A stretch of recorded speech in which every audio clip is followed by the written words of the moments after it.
everyone, Celine here with Sidewalk Talk, and today we are with Wax Motif. What up? He's going to be answering all of our fan questions, whatever they may be. So I saw a couple interesting ones in there, so let's see how this goes. Okay, so I'm just going to start out with the Instagram ones. Yeah. What software do you use to produce? I use Ableton. So I started on Logic when I first started, but now I'm on Ableton for like 8 years or something. So yeah. Short and easy so far. Yeah, that was an easy one. Come on, make them harder. One of the ones that I got that was really common is, where did the name Wax Motif come from? Huge fan. Okay, thank you. The name Wax Motif, it was like wax is like another word for like records. Like it's like slang for like records. What is this, English slang? Yeah, I guess I should call it on wax. You know, when something's on wax, it means it's like on record. Oh. So new to me. Yeah, I mean, I started like when I first started DJing, I just really wanted to play vinyls and stuff and like turntables. So only buying vinyls and wax, and motif is like the theme or something. So kind of just went with it, but it was really like when I Googled it and like nothing else came up. You know, I was like the only search on Google. Like, I mean, there was no results. Yeah. And I was like, yeah, I mean, every other name I was thinking of, like, it's either taken or it was like someone, you know what I mean? It was like something. So this one it just stuck because it felt really original. And I think to this day, most people always like pretty original names. So. Okay. When did you come up with this name? Was this in like high school or college or? Yeah, it was like college. Like way back when. Yeah. That's funny. Cool. That's probably the first thing you do is come up with a name because you're so excited about everything. You know what I mean? So. And you stuck with it. At least you didn't change it or anything. So. Yeah. What is your favorite thing about being a DJ? And then Wax Gang. Wax Gang, baby.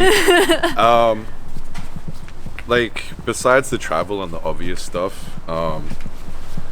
For me, it's I guess when people say things like, "Oh, your stream really helped me through something," or like, you know, I got into house music because of you, or I got into something because, you know, like, that's always really cool. I met a bunch of fans recently that she, like, before pandemic didn't ever listen to dance music, and they were like, like, your streams kind of like got us through like some pretty dark times, and like now we're like fans of like the scene, and they go to like heaps of different raves and stuff. So that was cool. I like introducing people to like the scene. Yeah. No, that's amazing. Where is your favorite place to play a set? Ooh, I mean, LA is like pretty up there. A lot of venues. Yeah, it's like second home, and like I just feel like I have such a strong base here. But yeah, I mean, really everywhere. Like, you know, I really enjoy playing on the East as well, New York. Chicago is always really fun. So all the big cities. Yeah, but that's not to say the little cities aren't fun too. You know, like I just came back from like the Carolinas yesterday. Ooh. So I was in North and South Carolina, and like, yeah, it was lots of fun too. So. Best quality you look for in an upcoming and emerging DJ? Oh, okay, consistency. I think that's pretty key.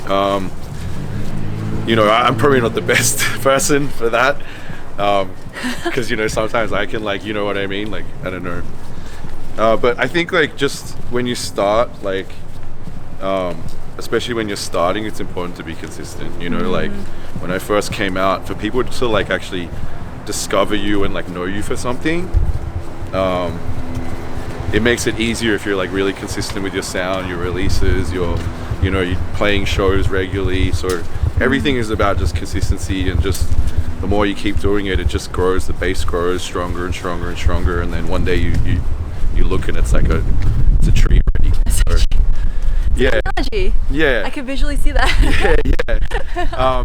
You know, I think like for me personally, like just doing the album and the point I'm at, I really wanted to like kind of spread the net a little wider with like my production and like sound and stuff. But definitely to begin with, it was sorry, we're like getting lost somewhere.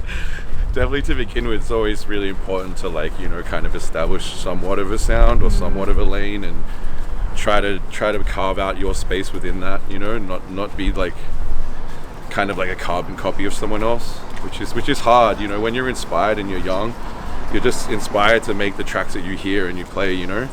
Yeah. But imitation is the best way, and repetition and imitation the best way to like get Learn to the point grow. where you get really original ideas. Yeah.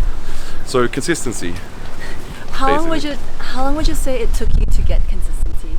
when you started out? Took a while actually, because I didn't even really realize it. You know what I mean? Like, because you're just young and you just want to do everything. Yeah. And I think it was around the time, like, well, when Crush Groove, that first Mad Decent EP, even then I was still just like experimenting a little. I think around like Fly Kicks Wet, that was when I really started to get my like core sound. And now that we've kind of had that for a few years now, I just feel like I'm ready to do that, but just more as well, you know. Huh. Cool. Good to know. And what was your "Whoa, I made it" moment? Wow. Sometimes I feel like I still don't really have that moment, you know what I mean? I mean, I've definitely had lots of little moments, like, I think things like having Diddy on a song, or like when I played like EDC this year and there was like 40,000 people, like that was a really big whoa moment, just because they were saying it was like more packed than like most of the other sets, so it just felt good. But yeah, I don't know. I could go on and on about all the moments. There's a ton, but at the end of the day, I still want to keep going. So. You're still working on it. You still want to keep growing. Yeah, exactly. How do you submit a demo to Divided Souls? Okay, so right now we mainly do it on an email, which is like inundated. It's info@dividedsoulsrecords.com. We're working through everything now, but usually that, or like my Discord, which is just discord.gg/waxgang. Click the links. This right here. Yeah, join our Discord. Our Discord's popping. We got like 1,800 people in there, and everyone's really passionate about dance music. Not just like, I mean, it's huge. Yeah, not just about Wax Motif. Like Will Clark joined yesterday, and everyone was talking to Will.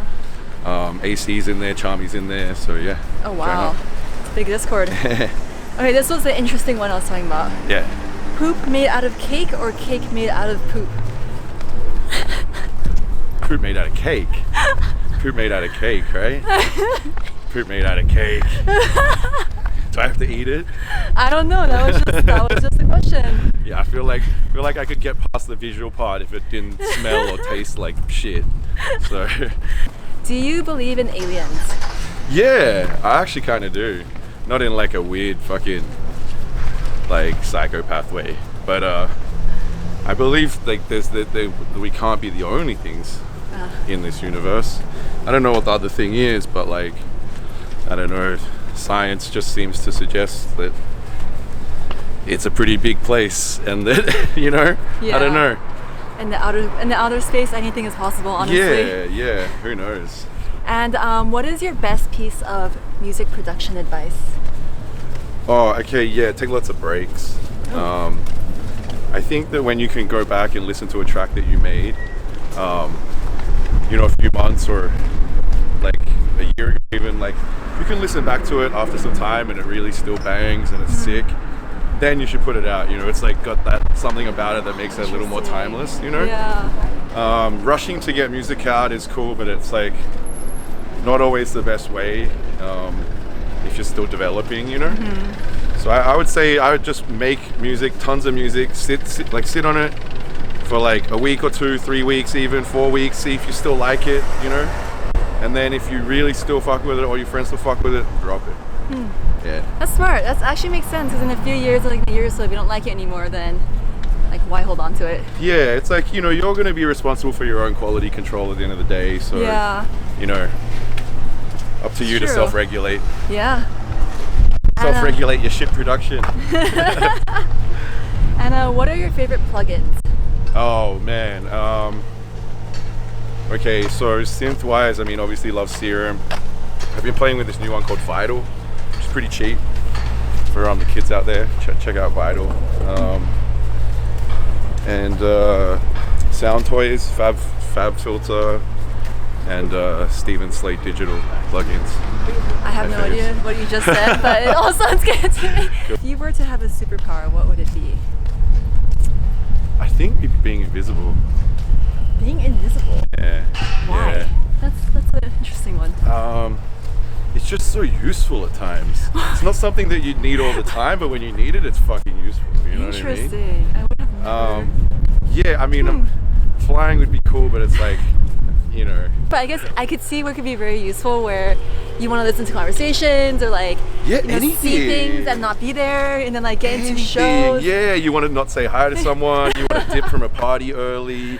You want to sneak into somewhere and say you were there the whole. Like, I don't know. There's so many good uses, man. Like it's very practical superpower. You know, the others can be a little bit like laser beam from the eyes. Like, come on, how often are you gonna use that? Sure. Like, you know, flying and invisibility are the two everyday superpowers that you can, and you don't look weird. You know what I mean? There's no like, you still can look normal. You know what I mean? Yeah. Like, so yeah. That's funny. Judging from your answer to that, would you say you're an introvert or an extrovert? It can be, you know. I think all music producers have a certain introvertness. Like if you're cool to sit in a room for like 8 hours a day and not talk to anybody and listen to kick drums, like there's probably something about you that's a little bit. I like to think maybe I've struck a balance in between, which would be nice. Just like, you know. Okay. But I do like my alone time. Okay. So, yeah. It's funny. What's the worst job you've ever had? I stacked shelves at night for like a tug. Like in Australia, it's called Big W, which actually is an amazing name that I think about it because it's like a W. The wax. Yeah, but even just like it's a win, you know, like a big win. Yeah. But it's like Target. So I would go in at like 2 a.m. and I would restock all the shelves till like 6 a.m. and then I clock out. Yeah. Dang. That was probably the worst one. Wow. If you had a biography, what would be the name of your book? Fucking House of Wax. Life of Wax. Life. Oh yeah, and congrats on your album that came out this year. Thank you. How was that? How long did that one take to finish, finalize? You know, so like a lot of it was kind of finalized before the pandemic because we were kind of on like a really good roll, and you know we had the singles coming out, and then that kind of like put a break on everything. And then as we came back, I wanted to add songs, change some stuff, and taking breaks. Yeah. Going back to it. Yeah, going back. No, I mean that was a really big part of it. I did take a lot of time, and I would make the playlist. I'd put it away. I would listen to it, put it away for a week, listen to it again, change the order. Like it was all that stuff. That stuff that maybe people don't realize. Like for me, I was like pretty important. So yeah, it felt like my whole life. You know what I mean? In one sense. Yeah. But yeah, a long time, man. A long time. Some of these tracks, they've been like I've been saving them and kind of knowing that I would do an album at some point, and this would be perfect for it. So yeah. What are your thoughts on NFTs, and do you have any? Yeah, I love NFTs. I mean, I think a lot of people know that by now. I was very early in the NFT game, so I got lucky, and yeah, I mean, I love crypto and blockchain and NFTs. I think there's a lot that blockchain and smart contracts can do for the music industry. Especially, it's crazy seeing the NFTs that are sold by artists and how much they go for. Yeah, it's cool. I mean, it's such a wide space. There's a lot of areas like from gaming to just trading shitcoins. But I think there is a lot of, you know, I mean, I know there's a lot of bad actors and there's a lot of horror stories and you know, but I think at the end of the day, what's really important beyond like buying NFT art or whatever is more that like this stuff does have the power to change certain industries, like music royalties, like real estate, like title deeds, medical records. So I can't wait till we get to like that point, you know. I think we're starting to enter that stage now. And what were some of the NFTs you had? Oh man. Oh, you have a lot. Yeah. My big ones are probably the Bored Apes. So I got like 4 of those. I got some artifact clones, bunch of artifact stuff.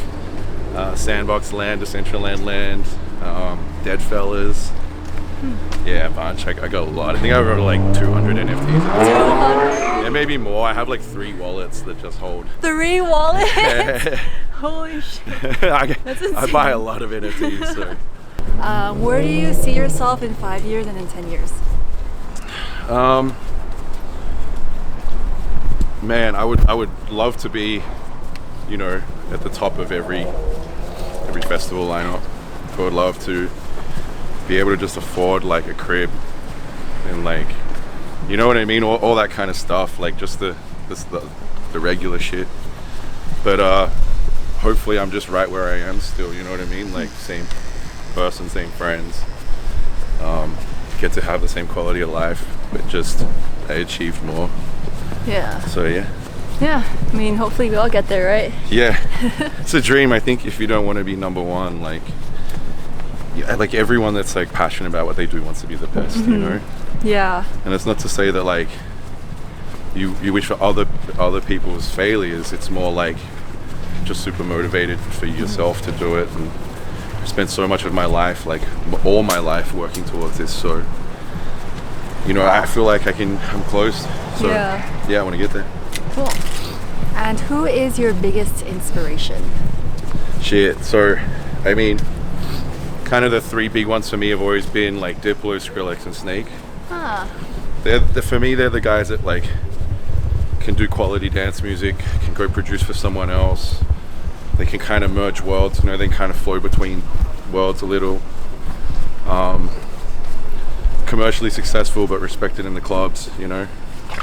But lately, like my biggest inspirations are like my friends. So, like Noizu, Dombrowski, Sid, Chris Lorenzo, Chris Lake. They're probably the guys like I really they're inspiring me the most because like they're crushing it. So yeah, shout out to those guys, man. Shout out to Sid as well. Sid's crushing it. What is your favorite country and why? It's a tough one. They're all so good. They're all so good. You need like a top 3. Okay, Spain, like Barcelona, Australia. Australia's sick. If you haven't been to Australia, you gotta go. It's like an LA, like a LA on the other side of the world. Yeah. And then, I mean, the US.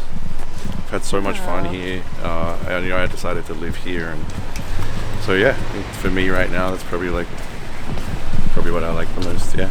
Do you think you would stay here, like, for the foreseeable future? Yeah, I think I will. I love Australia, but like the scene's so much smaller, and you know, to be really competitive, I think you got to be out here a lot. And I'll go home, but like I think for the most part, I like to be based out here, just for like production, you know, with other artists, and also like stuff for myself. So. Baby Yoda or adult Yoda? Oh, Baby Yoda. Really? Yeah. Baby Yoda, man. Baby Yoda's a G. And what's your all-time favorite dessert? Ooh. Fuck, man. Cheesecake.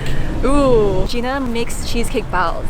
Oh, no way. Yeah, and like they're really good. It's like ube, cookies and cream. So it's inside the bowl, or it just looks... Bowl. No way. Yeah, I need some of those. So it's like stuffed with cheesecake. Bows. Yeah. Yum. I've had the custard ones and shit. They're so good. Oh, yeah. What do you consider the ultimate comfort food? Ooh. Good one. That's a good one.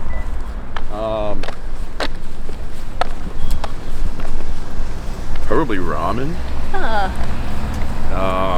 That or like, I don't know, just like fried chicken, like, you know what I mean? Fried chicken, mac and cheese, collard greens or something. I had that on the weekends, so that's on my mind. It's like a treat. Yeah. What is up and coming now that your album is out? Oh, I mean a lot, because for me, I feel like the album was just the start. Whereas most people like do an album and take a huge break. We kind of lined it up so that like we were going to keep rolling. So there's a couple of songs I didn't include on the album. One, because we were getting too long, but two, I felt like they were maybe going to get lost in the mix. So yeah, we're ready to drop the next one. Like now we're gonna have a single coming out around Ultra. Oh, okay. So I wanted to have something new to debut, and yeah, we got this really hot one. So I think this track's going to do well. So. What was one of your most embarrassing moments?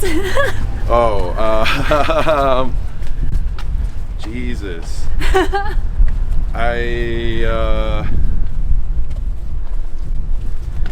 Well, I accidentally kicked the power cord out once while I was DJing. Actually, that happened to me too, but I wasn't a DJ. I was just... Yeah, so like, I mean, there's been times where the music's cut out on me, but it wasn't my fault, but that one time was actually my fault. Oh, shit.